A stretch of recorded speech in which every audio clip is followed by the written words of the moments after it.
Olá, bem-vindo ao canal Dev Eficiente. O meu nome é Tadeu e este é mais um vídeo da playlist Staff Engineer.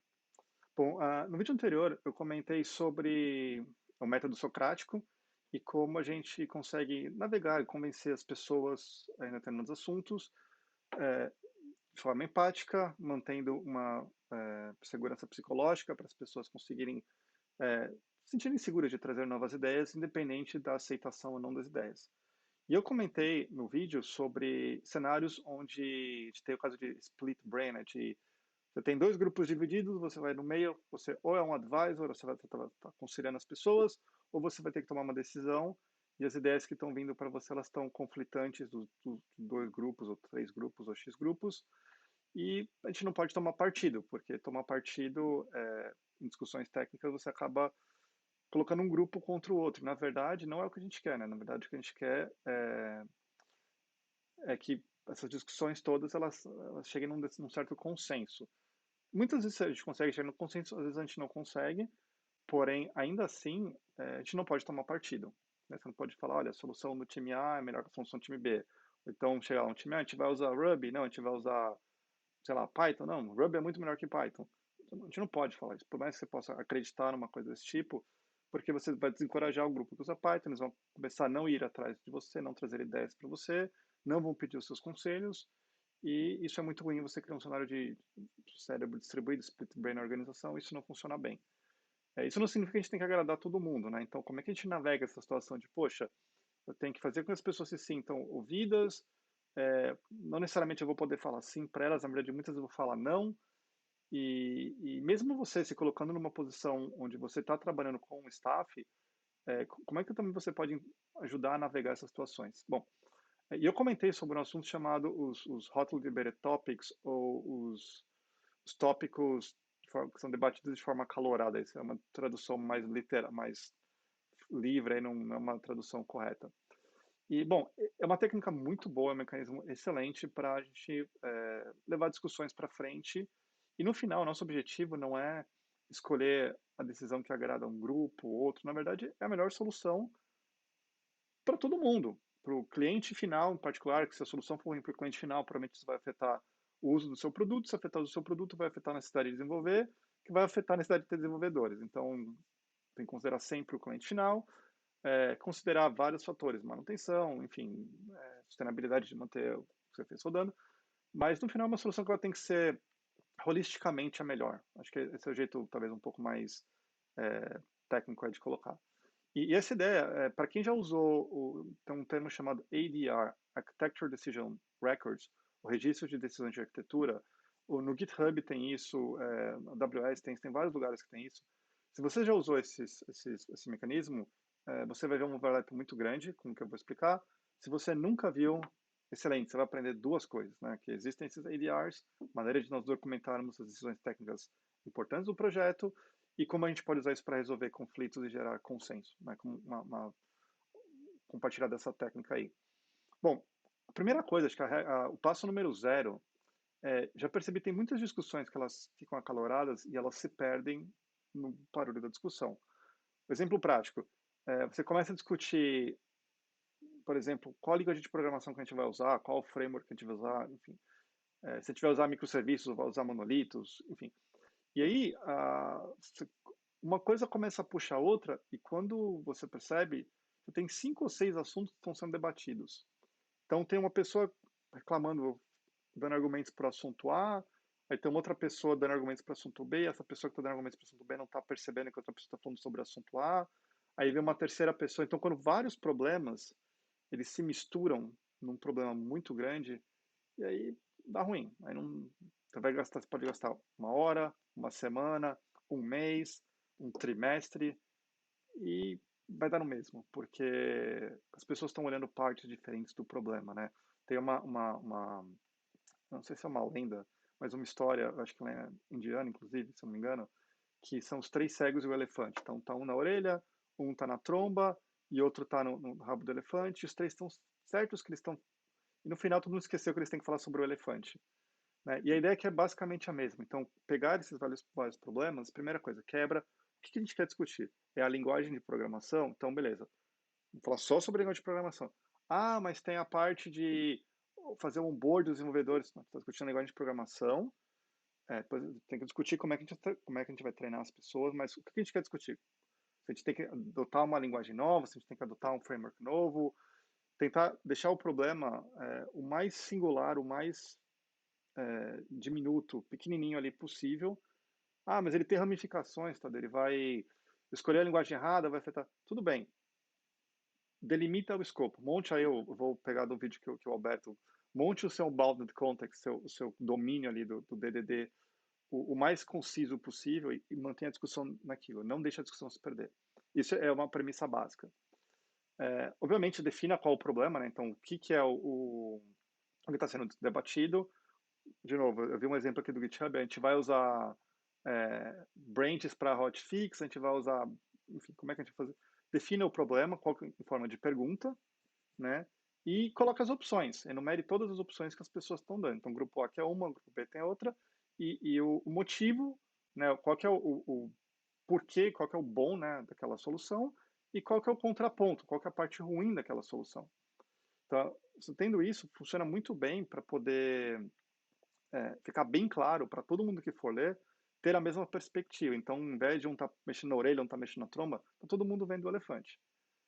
Isso não garante que o consenso vai ser atingido, mas pelo menos garante que está todo mundo jogando o mesmo jogo, no mesmo campo, com as mesmas regras. Né? E, e se debate, vamos, olha, mas isso aqui, a gente pode tolerar isso aqui, e começa um jogo meio, poxa, como é que a gente consegue, as coisas são realmente exclusivas?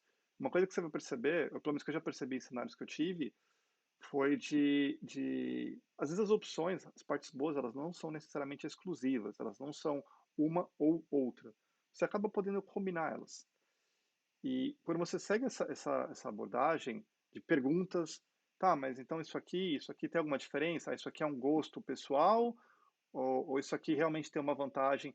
E você vai jogando as perguntas e começa a ficar mais claro. A decisão, em geral, vai aparecendo: olha, isso aqui é uma decisão, uma preferência pessoal, porque tem a vantagem que tem determinado time que já tem experiência com isso. Ok, mas e se esse time for embora? Né? E se as pessoas desse time, se o time se desfizer, a gente tiver que contratar pessoas novas? Então, quando você começa a jogar as perguntas, de novo, sem ser de forma inquisitiva ou impositiva, ou colocar as pessoas contra a parede, as pessoas em geral elas vão percebendo que, olha, realmente isso aqui não é tão bom, ainda tem uma vantagem.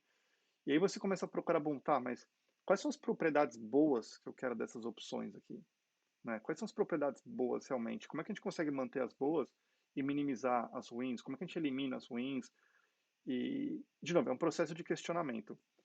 Tá, Tadeu, o que você está me falando é que a gente vai enumerar, tentar minimizar o que a gente vai discutir, ter uma definição clara do problema. Eu quero maximizar uma coisa, eu quero minimizar, eu quero economizar tempo, eu quero economizar dinheiro, algo que seja bem objetivo. Né? Coloca os pontos de todo mundo que deu sugestão, acho que isso é muito importante, é fundamental, porque é uma maneira de mostrar que todo mundo está sendo ouvido. Eu não tenho dado científico para poder falar o que eu vou falar, então eu vou falar a minha hipótese, a hipótese que eu tenho é que boa parte das pessoas elas estão muito mais preocupadas em serem ouvidas do que de serem ouvidas de verdade, do que as ideias que elas deram serem as ideias escolhidas. Até porque quando você usa a ideia de alguém, aquela pessoa ela passa a ser responsável por aquilo.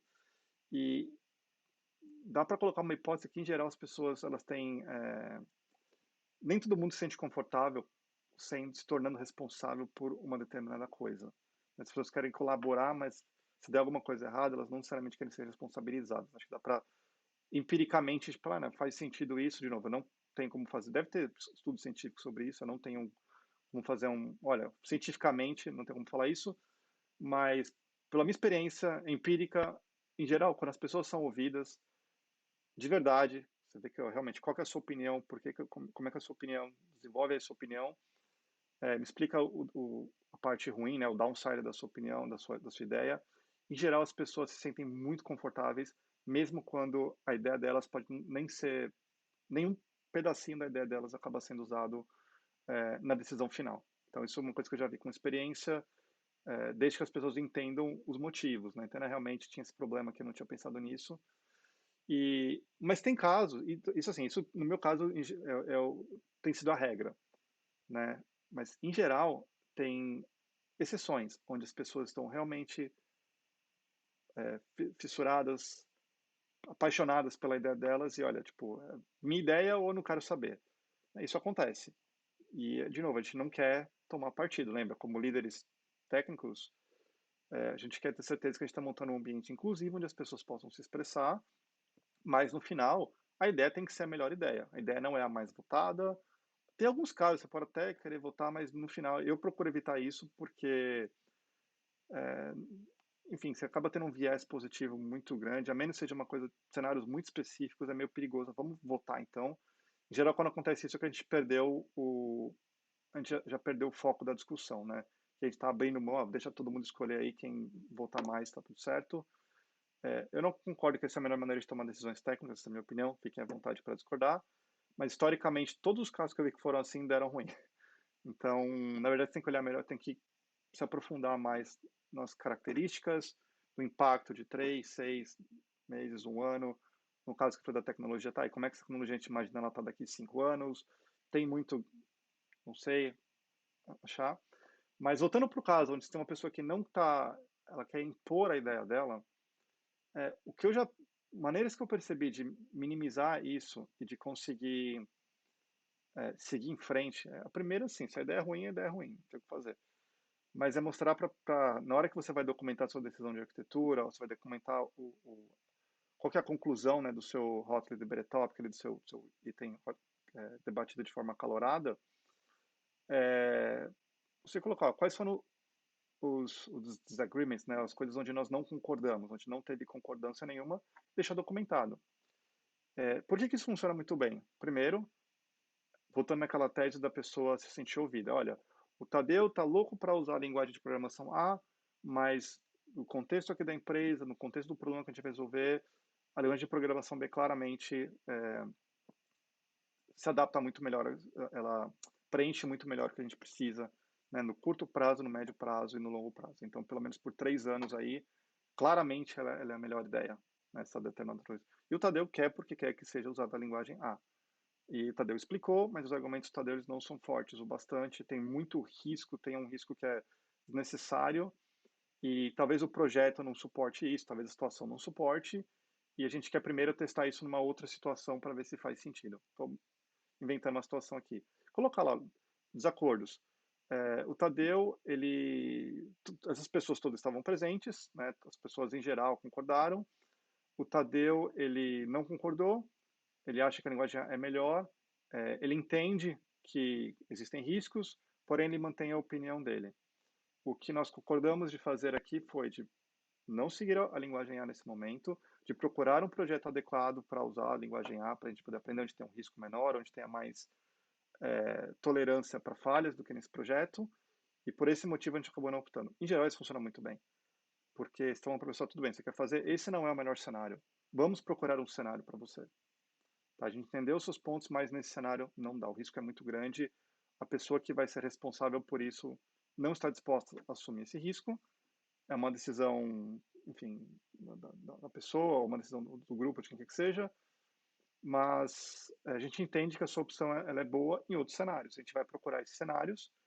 E se caso a decisão da linguagem B for péssima, a gente pode voltar e revisar a decisão. Né? E aí é muito importante que nesse caso o Tadeu entenda que, olha, tudo bem, eles não estão fazendo isso porque eles querem me sacanear, eles querem, porque eles acreditam que outra decisão é melhor. Eu entendi os motivos, né? Eu entendo que e nesse ponto é importante que a decisão seja bem, a discussão seja bem objetiva. Então, é um cenário onde, olha, o sistema grande quer usar linguagens tipadas, porque a linguagem não é tipada, o que o Tadeu quer, a gente não quer usar uma linguagem não tipada aqui.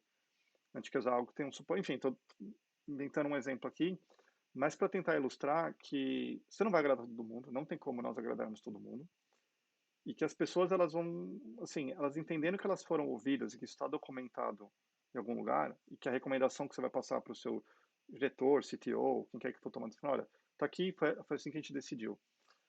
A decisão pode até dar errado, mas a profundidade do debate, o respeito do debate, e os próximos passos ali, em geral, eles vão encorajar o Tadeu a continuar trazendo ideias, eles vão encorajar as pessoas, realmente, eles pensaram bem a fundo aqui, não foi uma decisão aleatória, uma decisão necessariamente arbitrária, parece que tanto faz a opção A quanto a opção B iria melhor, e o pessoal otimizou A e tem o motivo que foi escolhido, né? De novo, isso eu vou mostrar, que o template que eu achei aqui de ADI está em inglês, mas dá para colocar uns exemplos aí nos comentários. E é uma maneira muito boa de você chegar num ponto onde as pessoas pelo menos vão entender o porquê que a opção delas não foi escolhida, se não deu para usar absolutamente nada da opção delas, às vezes dá para a gente usar algumas coisas. Pô, essa ideia é muito legal, mas eu quero absorver essa parte aqui vai se encaixar muito bem. E no final, é importante que a decisão, o resultado do debate acalorado seja uma opção escolhida, né, que você possa defender, que o time possa defender, que tenha o contraponto que alguém não queria, que está documentado, e, como a gente gosta de dizer no Brasil, segue o jogo, bola para frente. Ok? Espero que tenham gostado do vídeo. Façam perguntas, comentários. Eu vou colocar uns links com os exemplos que eu coloquei. Tem vários templates na internet, tem várias ferramentas. E é isso. Até o próximo vídeo. Até mais.